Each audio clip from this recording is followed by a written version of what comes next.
Hey guys. Hi.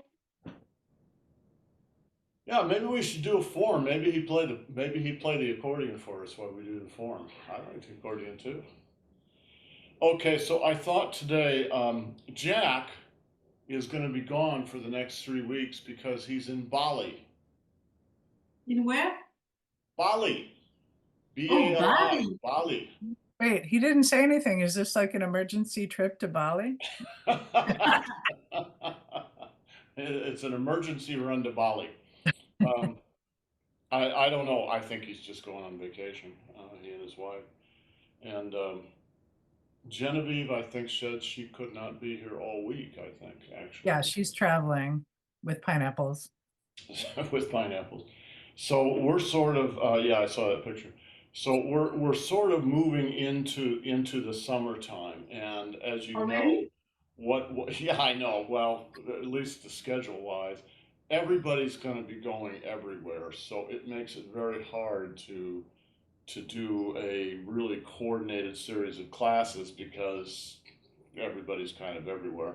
So we'll just go along as well as we can and just pick up what you can. And this happened in Master Feng's class and Master Zhang's class too. So you just Uh, um, grab what you can get. So I thought what we would do today is go over some of my notes from you guys leading the other day, if I can find them.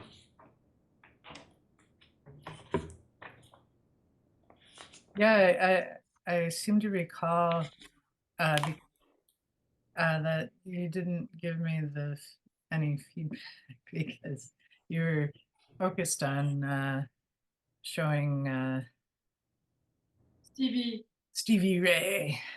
Yeah, good old Stevie Ray. Okay, so yeah, let's start with Jill. I was not really going to focus this on individuals, but I think we can focus this on Jill. We'll just drill down on Jill's performance here. No, so what's important is just the issues that come up. At least that's what's important to me. Um,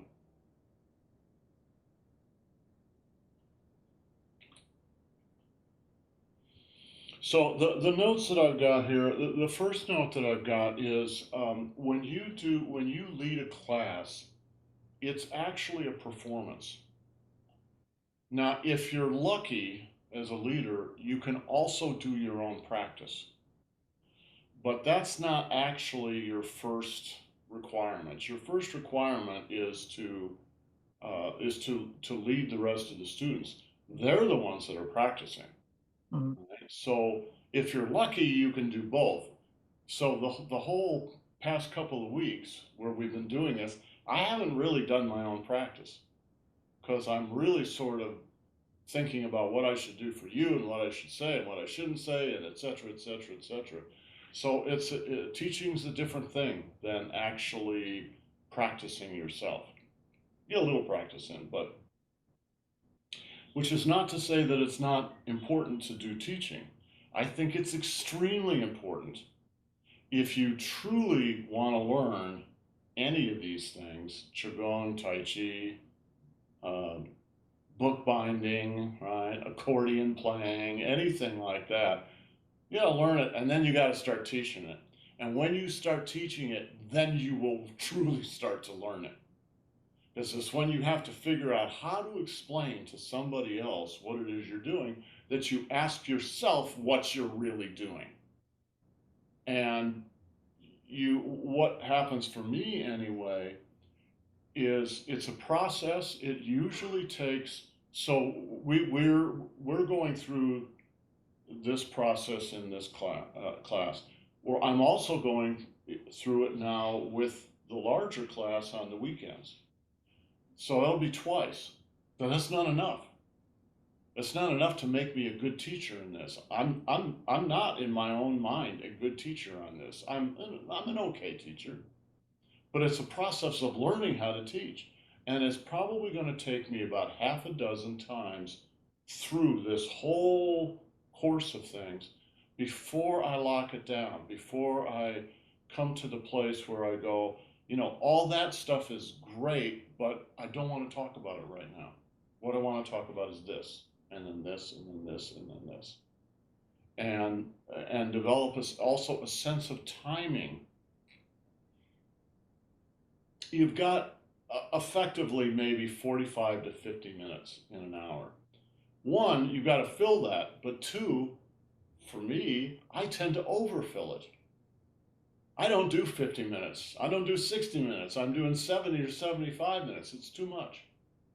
And I personally have to go through all this process and then learn to cut back, and simplify. Simplify, simplify, simplify. The important thing about teaching is for people to get kind of the basic gist of something. It's going to take them months and years to absorb that and incorporate that, and then they will grow on that. All right? You can't give somebody everything all at once. I've been doing this for 40 years. I can't give you all that. You wouldn't be able to take it. It's kind of like, this happens down in California more than it does up here. When the ground is really dry and it rains, what does the rain do? It runs off. Doesn't soak in. All right? So the best kind of rain is just a little gentle rain. And the next day, a little gentle more rain. And if you do that for a week or so, because that little gentle rain will soak in. It won't soak very far, but it'll soak in. And the next rain soaks in a little more, soaks in a little more, soaks in a little more. Oh, now the ground is starting to get moist. Now, when you get a bigger rain, it actually will soak in. It won't run off. All right? Up here in the Northwest, I swear to God, you walk in our backyard, we've got paving stones, right? You step on one of those paving stones and water squirts up out of the ground. I'm not making that up. That's what really happens. There's so much water here. It's like it's a swamp or something. Maybe it is. Well, you're right. It was. It was before they put the houses in, and it still is in a lot of ways. Okay, so think of this 45 to 50 minutes. If you're going to lead a class, that this 45 to 50 minutes is a journey. You're taking them on a journey. You could think of it as a sightseeing journey. We're going through Paris, and we're going to see, you know, we're going to take an hour, and we're going to see 1, 2, 3, 4 things, and we're going to go around in a big circle and come right back to where we started. All right? You can't fit all of Paris into one tour. So you have to make decisions. What is the first thing you want to do? What's the second thing? What's the third thing? What's the final thing? And the first thing you want to do is just get people there. Get people to stop thinking about what they were doing last, you know, an hour ago, and just relax and be in the present tense. So for a lot of our classes, we start with the stick work. All right? Why do I start with stick work? Because everybody likes the stick. It feels good in your hands. It takes you a little bit out of yourself into the stick, and okay, you're doing this and that. It's easy for people to transition into that. Everybody, I don't know why, but I like it too, but everybody likes the stick. So that 10 minutes of stick work at the beginning is not random. It's meant to get you out of the mundane world of the matrix and into our sacred space of doing Qigong or Tai Chi. And the stick is about playing. Yeah, yes, and Annie says from the sidelines here, the stick is about playing. No, Malcolm, I thought that for this, when we were leading, we were supposed to do only like stuff about Union Qigong. That Yeah, like, no, you're right. For this particular routine, we don't use the stick. oh, But okay. I'm just saying that's the purpose of the stick. I mean, it has its own purposes too, but it has a purpose within this larger idea of creating a journey for people where you're taking them someplace. So the first thing you've got to do is get them out of the matrix mind and into a more playful mind. The way we do in a lot of classes is with the stick, but we don't use the stick in this class. What do we do instead? Well, on Sunday morning, I do, right, this routine, Paida routine, Paida, tapping, tapping, tapping, tapping, tapping, tapping, tapping, tapping, tapping, right? And we go through that whole routine. People kind of seem to relate to that a little bit. And it's kind of a little playful, right? And it gets you there. And then for me on Sunday morning, then I do the face and the eyes, right? Because Master Feng would do that at the end. I do it at the beginning, and I do it at the beginning because it clears your sinuses and brings you into, makes you feel like you're present, makes you feel a little clearer and a little more present, right? Okay, so I like both those things at the beginning, but they also take 15 or 20 minutes. So you can't always do them if you don't have enough time. But that's why I do them at the beginning, is just to get people into doing things. And then I take you through a somewhat truncated version of first clearing, and then charging, and then mixing, and then gathering, and then circulating, and then a health massage at the end.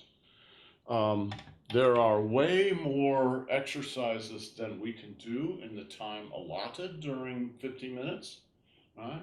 But you can still kind of go through that sequence. That sequence is a journey. Now, Master Feng and Master Zhang would often kind of mix things up. I don't, for the most part. I go according to that sequencing because there's a kind of logic to it, right? The first thing you do is clear, right? Clear the body. All right, well, that makes sense, doesn't it? The very first move you're going to do is just clear all the old crap out, right? Second thing, charge. Charge the Dantians. Okay, that makes sense too. I've cleaned myself. I've charged myself. Now I can really get going, right? When you charge yourself, you're mixing new qi in with old qi. You're mixing yin and yang together. Okay, now we got to mix everything up together, right? Kind of get everything balanced and good. Okay, there's the first three moves. Now what do? Well, how about gather some qi, right? Bring some qi into the body.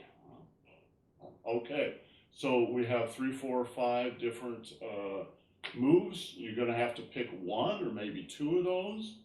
They can be the same one every time, or you can change it every time. But now you've gathered qi, you packed it in the body, so now you are all pumped up, you are ready to go, right?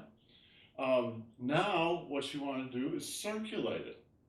The circulation is a really important part of your health routine, because the whole point of this routine is to circulate qi through the body. You can think of qi as food for the cells. So if you want to, well, you're going to circulate it all the way through the body, and we have different kinds of circulation exercises. So I do the circulation exercises.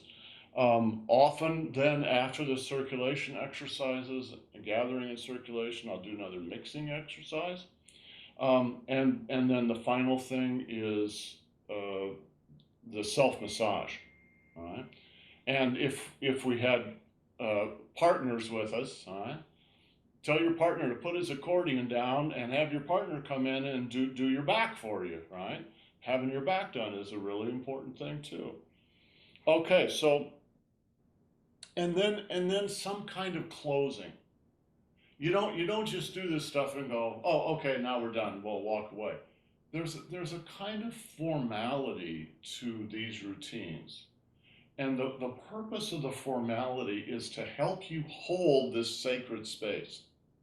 So I'm calling it sacred space, not because it's religious, but because I don't know other words to use to say, look, this is This hour is a little bubble. It's a little special thing that you do for yourself.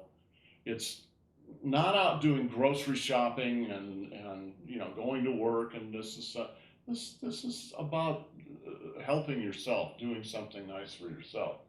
So you need to start with something formal and special, and you need to end with something formal and special, so that it says to the people that are participating with you, this is special time, all right?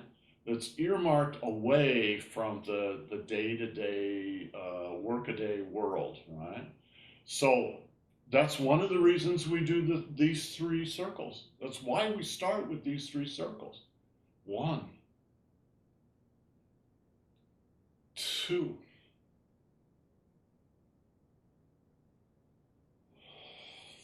3. Boom.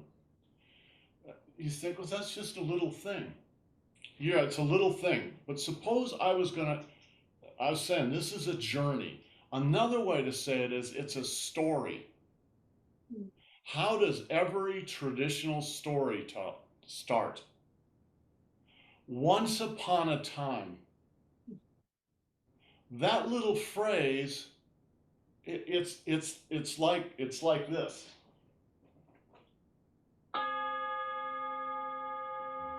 Why ring the bell? Because what the bell says is we're no longer in just day-to-day time. Ordinary Monday. In ordinary Monday time. We're in special time. When you say once upon a time, that's saying, okay, now put the day-to-day life aside and come with me to this imaginative time. When we do three circles like this, it's saying,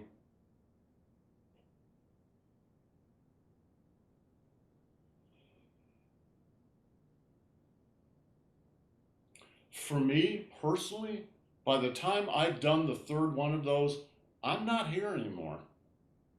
I'm in some different space. Now, I dragged myself out of that so I could come back and talk to you guys, but seriously, I really am. And so and the fact that between each exercise we do this again, it's very important to do these very simple little things. They're very formal.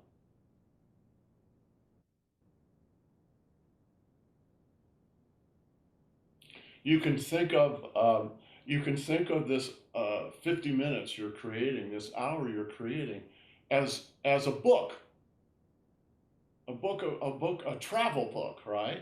And each chapter ends with this. Right? When you get done with the chapter, you finish.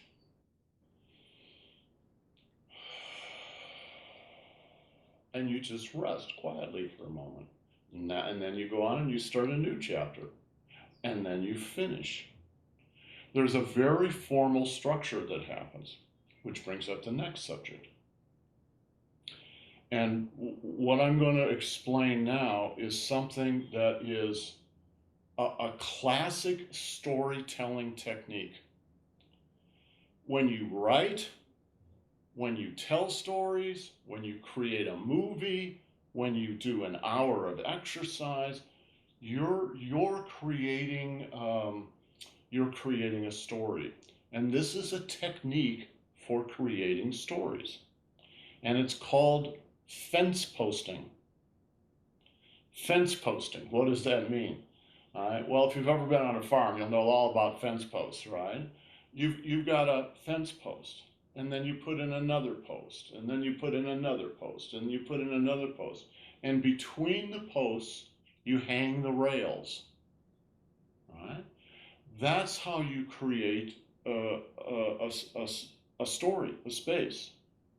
There's, at the introduction, every writer will tell you the same thing. The most important sentence of the novel you write is the very first sentence of the novel. That's a fence post. So the classic fence post is, it was a dark and stormy night. Okay, boom, you put this fence post down, right? Later on, you're going to have another fence post. So it's a point of action, you might say. It's setting the scene. But in between, you hang the story, so to speak. All right. So there's a fence post, and I'm afraid my let me check here. Yeah, it's still kind of messed up with drawings and stuff. But you can imagine what I'm saying here. It's kind of like, all right, you set up a fence post, and then you kind of it creates a space, and you build within that space, and then you put another fence post in, and this fence post relates to that fence post, and now you create more story, and then there's another fence post. All right. The perfect example of this. Have you ever watched the Lord of the Rings movies or read the Lord of the Rings? The reason it works, because it's a huge story. The movies are 11 hours long, but they work. And if you, on YouTube, there are people who react to movies. That's their shtick. They watch a movie and they've never seen it. They react to it. They watch these 4-hour movies, and when the movie's over, they go, "What? That's it? It's over?" No, I want it to go on, right? And it's like, how many 4-hour movies get that kind of reaction? Why does it work? If you go back and watch the movies, Tolkien's way of writing was classic fence post. You create tension, and then you resolve it.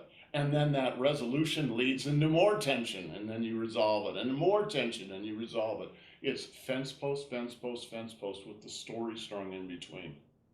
You do exactly the same thing when you do any of the Qigong moves, routines.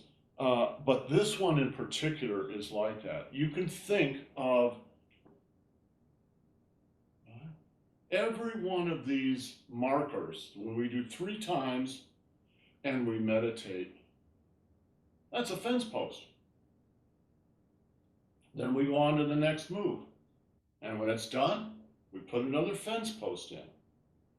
Another way to look at it is the 3 circles and the meditation is a still point, then action, and then still point, and then action, and then still point, and then action. That's what allows people to eat this elephant. Because this actually, when you do an hour of this, that's a lot. It's a lot of stuff. Anyway, think about that. When you are leading, think about how you want to actually structure the hour. It can still be very informal. It can be very relaxed and informal, but still the structure is in there. That gives people something to hang on to as they go along.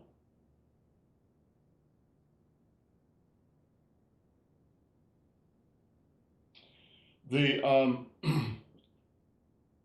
the best thing you can do, it's difficult to do if you're doing a lot of verbal teaching. But if you're just leading quietly, you're not trying to teach and do all this crap, you're just leading, is to do what Catherine did when she was leading. I really liked what Catherine was doing because I could feel it. I could feel what she was doing.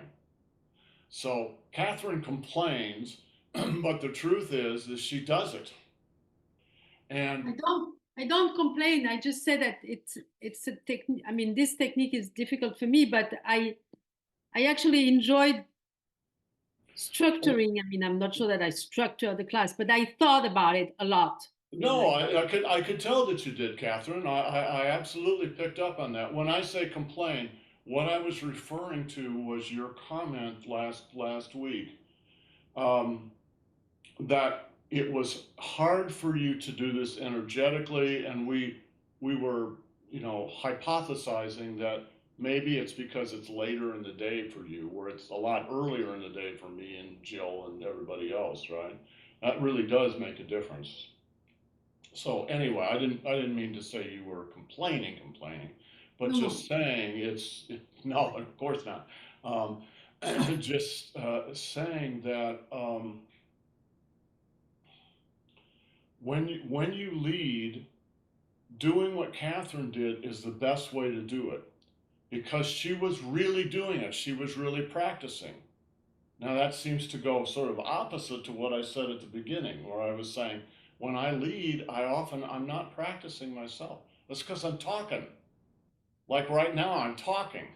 I would prefer not to be, but I'm trying to give you guys some the benefit of my long experience, right? But actually, when you lead, the best thing to do is just forget everything else and just do the form, just do the routine. Truly do it. Why? Why does that work?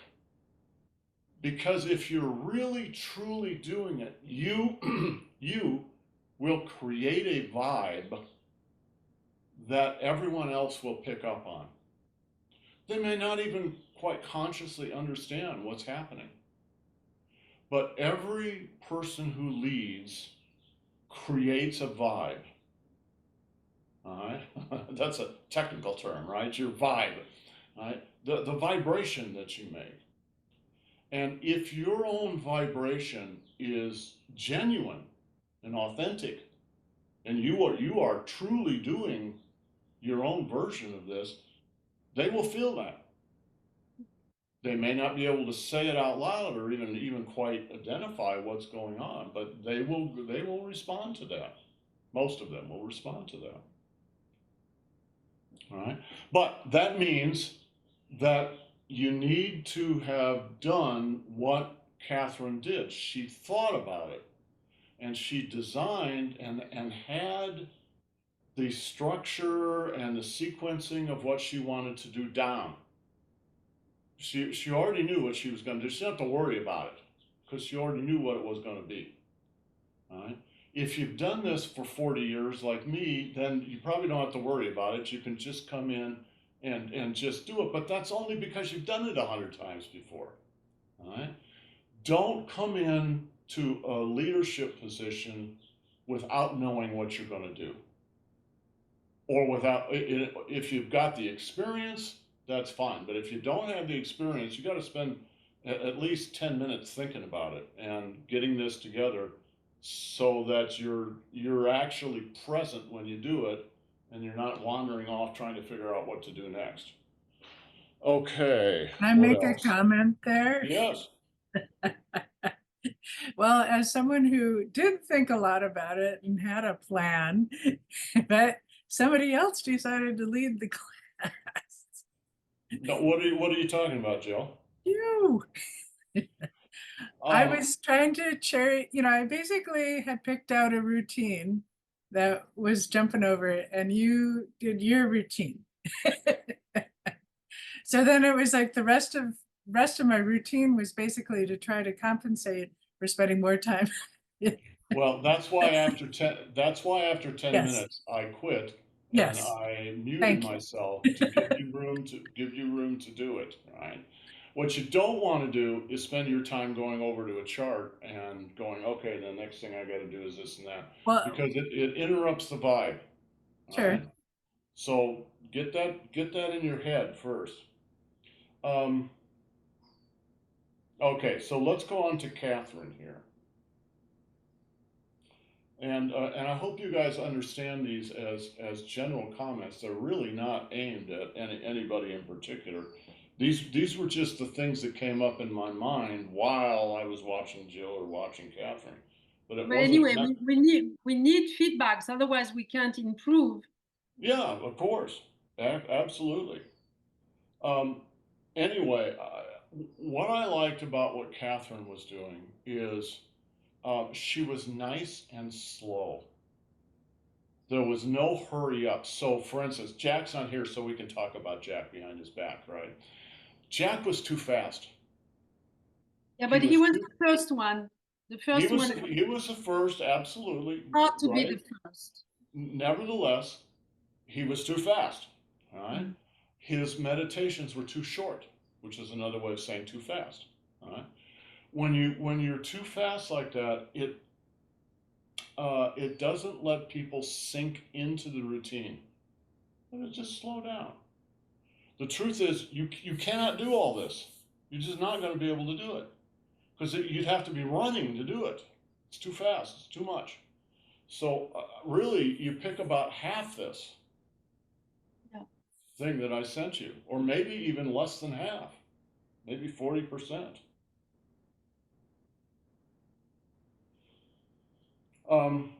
I thought watching Catherine also there's something that happens, and it can happen for anyone, but you have to be doing the practice yourself. And that is, as a leader, it becomes obvious that your inside and your outside are connected. Right? You're not just doing this on the outside. You're doing it on the inside. The inside, your inner energy body, and your outer physical body have gone together. And that's a big part of the vibe of this, is to slow down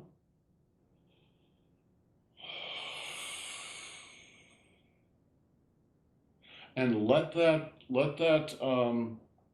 integration happen. Why is that hard for leaders, particularly young leaders who are, just in the first few dozen times? It's because you get a little nervous leading, right? You got a group of people, you got to lead them, you got to do this and that. What everybody does is they speed up, right? And they begin to lose that connection between inside and outside, and so they lose the vibe. Right? So what you got to tell yourself is less is more. Just do less. Do it more slowly. Take your time. All right? Take your time and feel your own practice inside. That's really the important thing. Not getting every exercise that ever existed and doing it as fast as you can, right? But when you're a little nervous and, the first few dozen times you do this, and if, for instance, you do not have a cat, right? Having a cat is also a very big help. Oh, what a pudding pie that cat is. Mhm. Okay, then I wanted to, I mentioned this actually back on the day when we talked with Catherine, but I want to go over one of the physical moves, all right? And in going over this, I'm going to point out the Tanzhong again, right? And the Mingmen in back. So going between those 2 points, between the Tanzhong and the Mingmen. First, I want you to just put your arms out gently. All right. Now, roll them up from the back.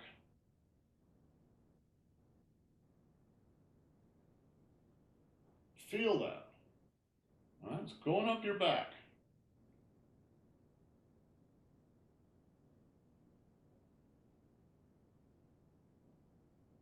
Okay. And relax again.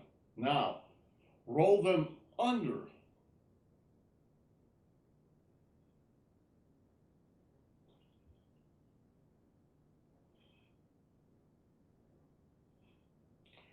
This particular movement is very important in Qigong and Tai Chi. And I'm going to show you because it's related to going between your Tanzhong and your Mingmen, right? So we're going to start in the Tanzhong. Try this. Now, drop down through your body to the lower back.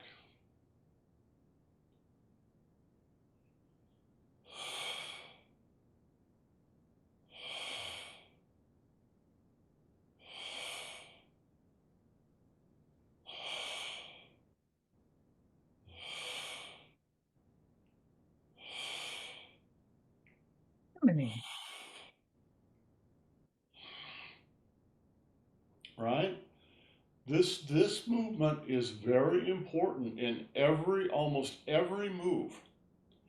When you drop down between this point and you end up down here, right? Your shoulders roll down and in. You can also roll your elbows and your wrists down and in, all right?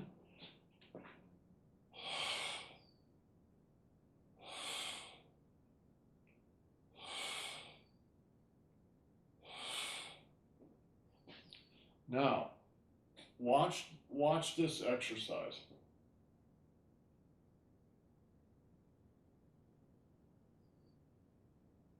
Now I'm in my center chest, all right? Roll down into your lower back. Center chest, lower back. Center chest, lower back. Everything in your body is rolling down. Let me stand up here a little closer.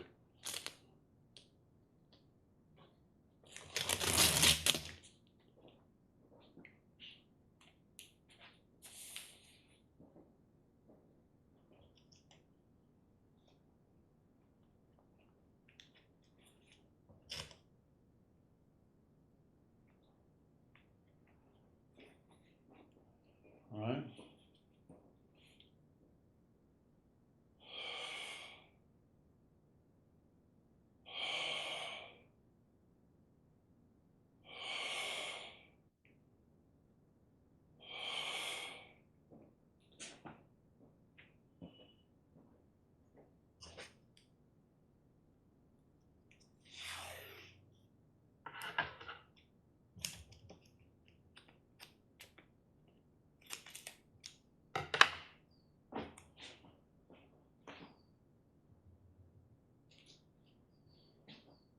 Watch my knees. My ankles, my knees, my hips, my spine, my shoulders, my elbows, my wrists. Huh? Center chest, lower back. Center chest, lower back. Center chest, lower back. In China, they call center chest position the tiger. Tiger. They call the lower back position the bear. Tiger, bear, tiger, bear. Bear, right? You're a bear. Or you're a tiger. So, tiger, bear, tiger, bear. Now, there's something else. Once you get that idea, watch inside for the spirals. This is the basis of silk reeling. I'm just going to do this on one side, right? Watch from the bottom of that foot to my hand.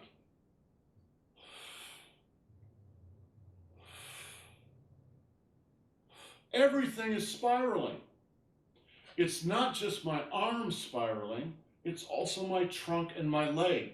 Watch my leg spiral.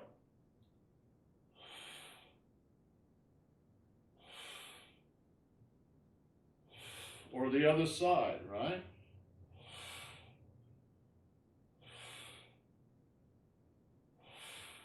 Or both.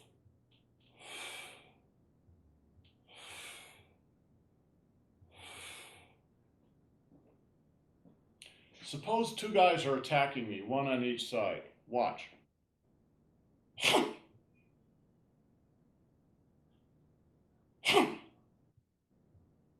This is spiral. It's exactly the same spiral that we're practicing. All right? We don't practice it fast because you're going to hurt yourself if you don't know how to do it. Also, it wastes a lot of energy. All right?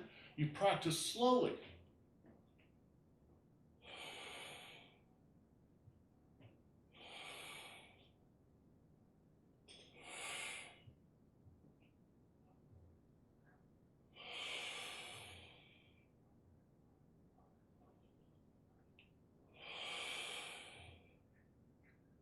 Center chest, lower back. Center chest, lower back. center chest, lower back, right? That's what you're actually practicing, is this whole body spiral. So if you're just doing this, you're missing everything. Right? One of the other advantages to doing this is if you're just doing it mechanically, your shoulders are going to get really sore. Right? If you, right, relax your shoulders, give them a rest. Right? This activates the shoulders, and you probably feel them getting a little stiff. And now that relaxes them and releases that lactic acid that's building up in the muscles. A little tension, a little relaxation, a little tension, a little relaxation. Right? And you do it for the upper, the middle, and the lower position.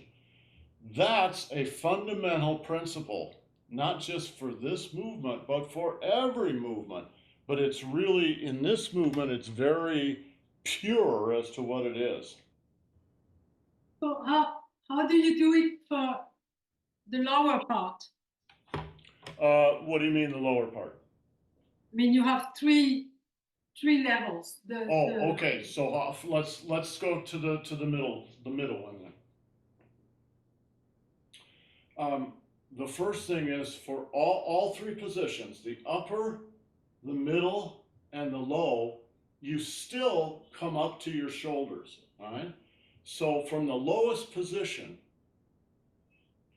open the chest, roll down into your lower back. All right? Open your chest, roll down into your lower back.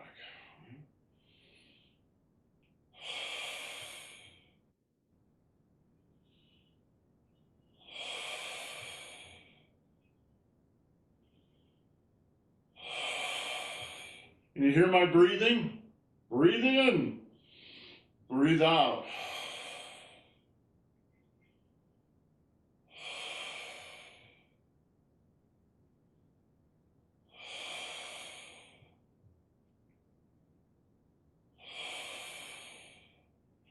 So this particular exercise is a really powerful exercise, just as a health exercise, but it's also a great exercise preparatory to Tai Chi.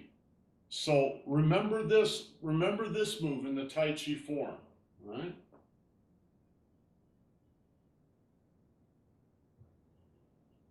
Right here.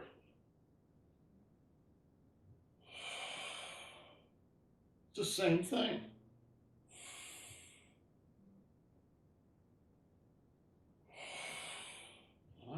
Center chest, lower back. Boom.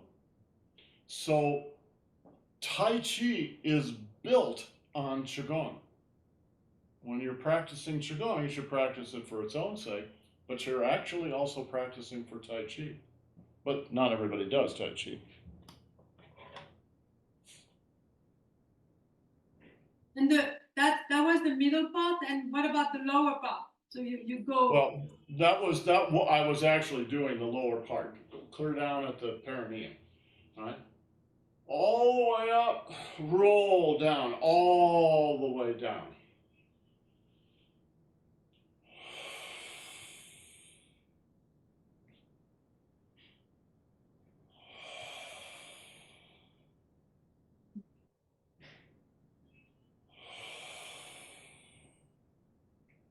Right?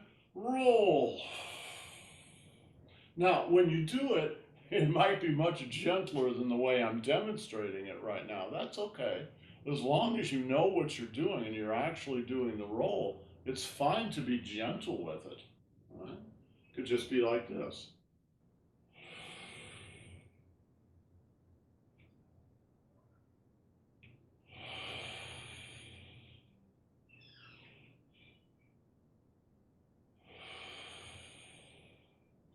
It's better to do this kind of Qigong really gently. Because if you're too intense about it, what you end up doing is paying too much attention to the physical body.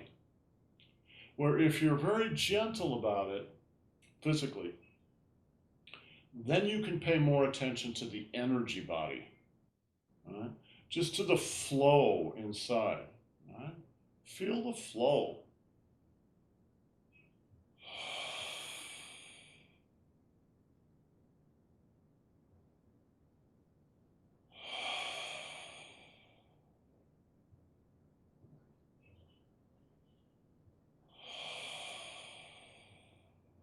But I was doing it more intensely just as a way of a point of demonstration. Okay, one more point before we go. And we're a few days from when Catherine was leading, so I'm not sure I remember all this stuff. But when you do the self massage, when you're doing the head, right, you start going backward.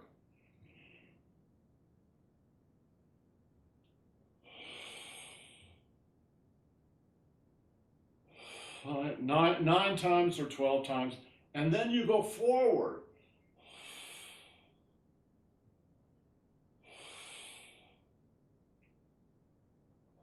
And then you go into clearing out the Renmai, and then the Dumai,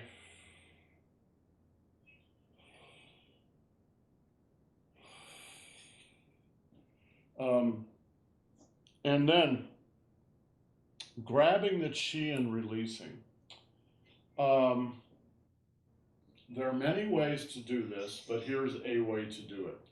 Essentially, imagine a giant clock face, right? This is a giant clock face. It's 12 o'clock up here, and then 1 o'clock and 11 o'clock, and 2 o'clock and 10 o'clock, and 3 o'clock and 9 o'clock, and 4 o'clock and 8 o'clock. In other words, you're going all the way around, right? So you reach up and gather, right? Bring it into the body. Bring the energy of the stars into your body. Breathe it in, fill your whole body, and then boom, you know? When it goes out, it's not that you're just throwing the energy of the stars back out.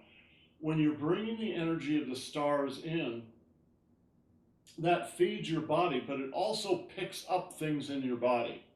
So it's kind of magnetic, all right? So it's picking up stiffness or discomfort or anything like that that resonates with the star energy, and then just blast it out again.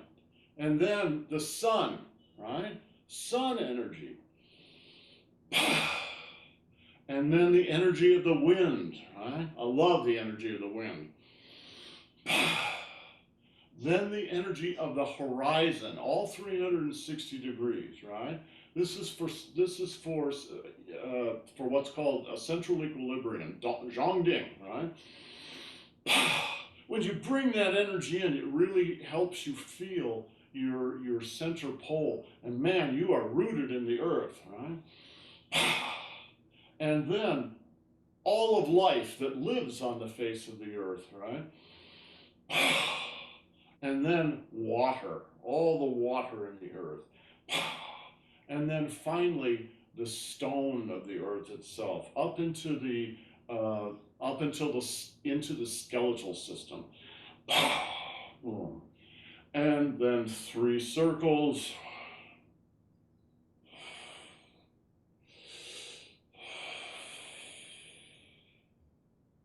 And touch the earth.